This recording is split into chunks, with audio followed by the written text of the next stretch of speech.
atu tia ka chim du mi chu kan chin ram abuai ral zam tam pi Mizoram si se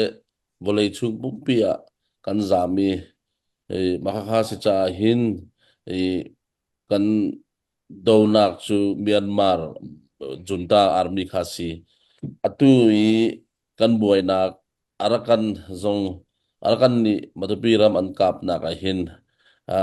Central YLA ni chun kan the mi pok ha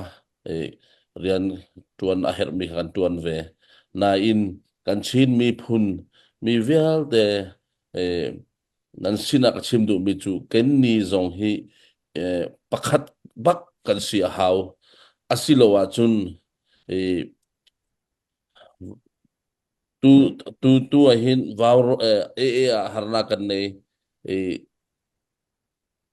lana chun midang leng mi phun an rala United kan silowa chun buena khi chu om khrim khrim la ti kha ka her chem mi chu si US a kan rai US a zong hianin kan chin mi hi ai khatin an om lo ti hi ka thei thiam mi cha hen a ngai ka khoro a har makaka atu hi mm, kan chin mi phun cha chun pakhat bak ka kan haw le makaka se Mizoram mi NGO vial te eh, kanin ton na ka zong kan her mi chu kan chin mi phun mi hi ah, pakhat an si haw ah, chung khara chuan harnak boy bai chu ve na in atu bantuk leng mi phun kan van au na zong hi chu avai khat na ka sile kan chin mi phun pakhat na kan silawa chun boy bai har na hi chu om reng la ti kha ah, garwat nak asi Mizoram zong hin krifa bu zong tam pi kan NGO zong kan tam ngai chun student polls pol tam pi kan na in uh, leng mi phun ne kanin ton na ka hen chon Mizoram mi hi pakhat bak ka in kan le Assam state nen kanin do na ka si se leng mi ne kanin do chun Mizoram mi pi hi pakhat kan si makaka kan chin rami kan ule naw na kha makabantuk ha kan si ve a how kaka independent kan fight na kan sual cha khan makakasilawa chun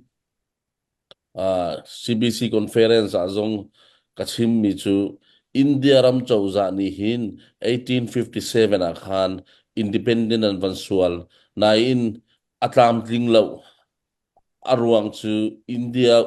boy apun phuna kha an mani kha an vaning kap le makakas cha khan India ni chu independent kha 1947 a anvan hu kum somru somsari in delay asi kha arwang chu India phun boy kha anin kap anin ngai lo pakhat ba in anom lo makha kha eh, freedom kan fight na ka han chon asive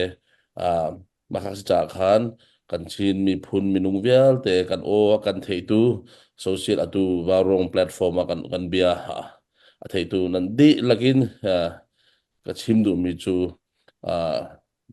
pakhat kan si a haw kan ule naw na chun i ral leng mi kha kan au lo a tha ngai la Central Way le ni chun Mizoram mi po hi i phunin kan differentiate lo kan ule naw tin kan dot na makaka ka chim du mi chu si chun halmin nei mo halmin ne chun atu hi Central Way le ni uh, lam kan kham na rian kan tuan na ka hin eh achan tam tak a ma eh pakhat na chuan India ram democracy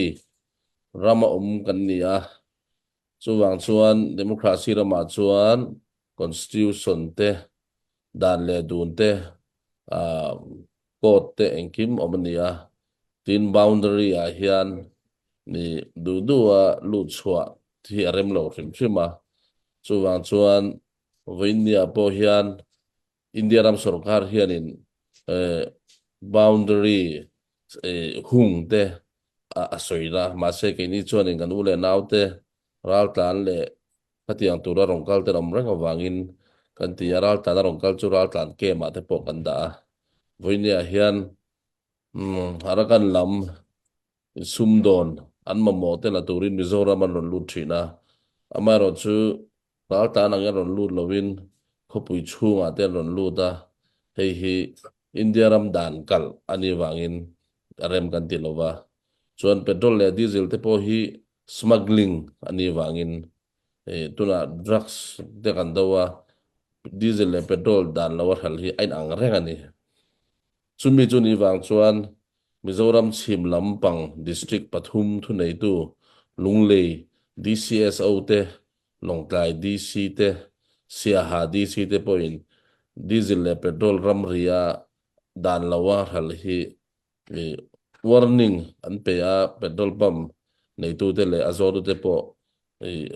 thu buai siam sak theya man thei hial an ni thu te po an chua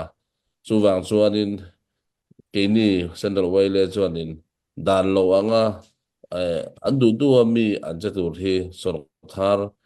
nen meeting kan nei na po kan soya te chuan waile duty hi central sarkar main lai district administration level apo waile duty hi min siat puya tuna pon police pakhat mi man ngai om sela police hi an duty ve rangani chu dan case te siam sak don ta sela police an duty a tichuan kan ram le nam chan na konga mi chi rang rang pol rang in thu chua an ne ya lekha te po min thona vo na ang don po kan donga ai hovel mihring kan ni chung chuan tu ma lo nei lo kan om lo kan ne veka amar chu kan ram le nam da na thatura kan theda central way le ruai tu kan ni chung chuan kan ma ruai na hian i dan lo anga thil ti kan ni lo wang le kan ram dam na tur ti kan ni wangin tu te mo news le kha manga vona ang reng deu kan don ang de tuna iron zo nang chi te kha min dal don lo kan hlau lo ti khat rong kam dik lo ni mai the ma se kan ke pen na pen khat bo hi ati bal ha pha don chong lo a chan chu adik lo ne kan hriat ni chuan kan ti lowang chuan china ka soi to a chin lung chuak chi na tanga ron chung thla vek kan ni kan ti a Mizoram a po ko ran rang pol rang zirlai pol rang politik party rang kan tam lutuk idea in ang lo tak po kan tam ma se ke mani in kara fel lo deu om thini chu ke mani in chukara kan ching fel thin ani pon lam mi kan pun ngai lo chu wang chuan chin kan unau de po pon lam mi pun ang zong a thila kal ni chuan bar maram chunga kan vain rol le ti khe kan tum poni lo ma se kan ram chunga in do na man ruata na diesel le petrol te han kal ti nang karem lo wa chu wang chuan izo na bera chuan arakan atang vo na dong mi di kan dong lem lo kan dong lo ma se Burma media ate news agency ate chu ti khati ang ti kha chu arakan in ya mi se wele thilti andu lo zia te anon so na chu langa andu lo wang chu keni pon kan du lo chu wang chuan in then om ni maila an lo lu don ni chuan passport nen lo lu do se dan thapin lo lu do se ani lo chuan ral tan ang in lo lu se la ral tan case in kan ron se ma chu wang chuan chu arakan chau pon ni lowin tu po helai Bangladesh tang ke mani omatena ni kan lo welcome dan angan om ve me tur kha ania chu wang chuan central way le chuan in tuna kan kalpui nang hi kan la kalpui zela sarkar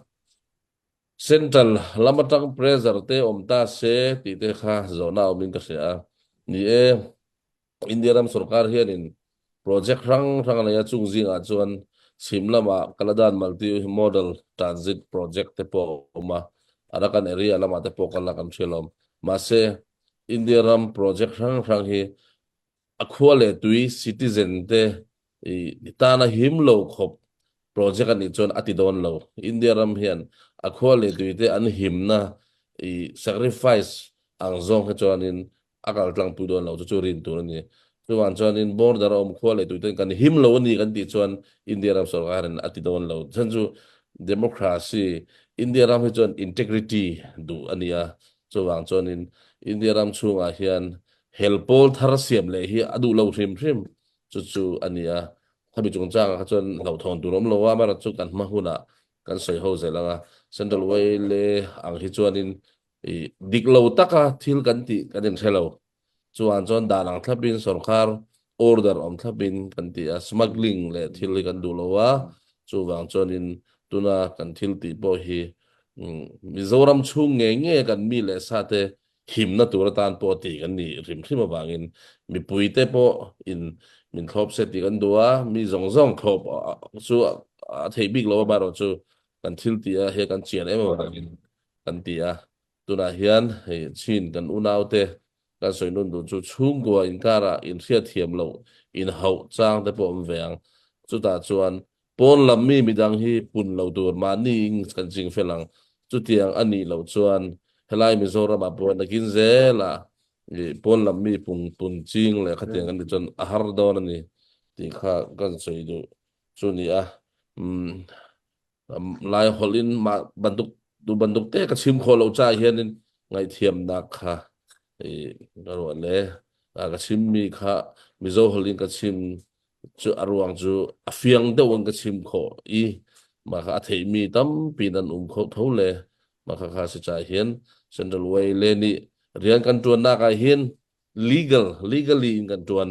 chauza in order avan tu mi Indian constitution in a chim mi banduk khan kan tu ma kha se cha hian kan ni chu kan mi phun cha a kan tu mi hi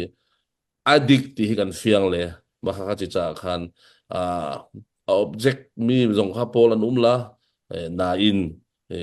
kan ni chu kan mi phun cha ding mi kan si awang khan ma kha kan tu mi hi